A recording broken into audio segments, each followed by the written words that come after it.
Pada kasus berikut kita akan membahas terkait penggunaan cost distance.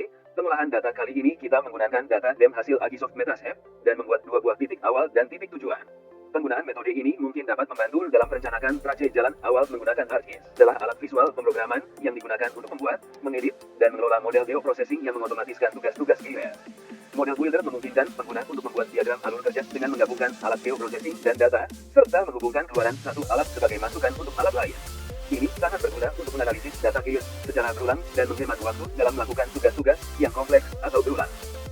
Dalam ArcGIS, slope, kemiringan, adalah pengukuran kecuraman atau kemiringan suatu permukaan yang biasanya dihitung dari data elevasi, DLS. Slope dapat dinyatakan dalam derajat atau persen, dan semakin tinggi nilai slope, semakin curam medannya.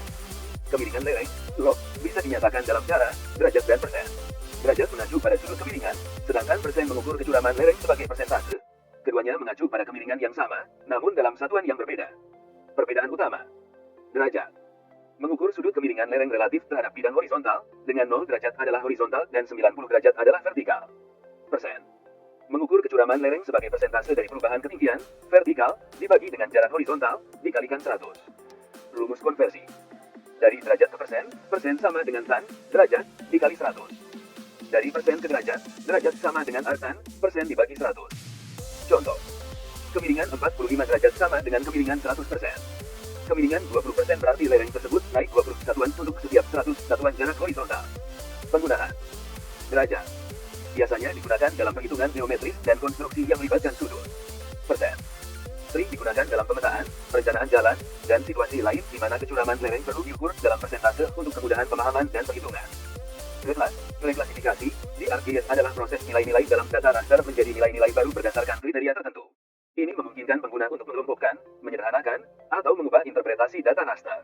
Reklasifikasi sering digunakan untuk mengubah nilai sel dalam raster menjadi kategori yang lebih bermakna atau untuk menyederhanakan data. Cost distance adalah analisis spasial yang menghitung jarak terpendek, nilai terendah, dari setiap sel ke sumber terdekat, dengan mempertimbangkan faktor-faktor seperti medan, dan penggunaan bahan yang memengaruhi pergerakan. Ini berbeda dengan jarak Euklidean yang hanya mengukur jarak garis lurus. Cost buckling merujuk pada nilai yang dikeluarkan untuk mendapatkan buckling. Buckling adalah tautan dari halaman lain yang mengarah ke halaman Anda, dan dianggap sebagai faktor penting dalam SEO, Search Engine Optimization. Nilai buckling bervariasi tergantung pada beberapa faktor, termasuk kualitas buckling, jenis buckling, dan otoritas domain situs yang memberikan buckling.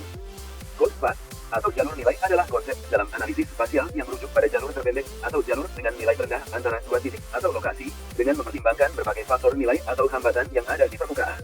Dalam konteks sistem informasi geografis, SIG, cost path digunakan untuk mencari jalur optimal dalam suatu area, dengan meminimalkan nilai yang ditentukan pada permukaan nilai.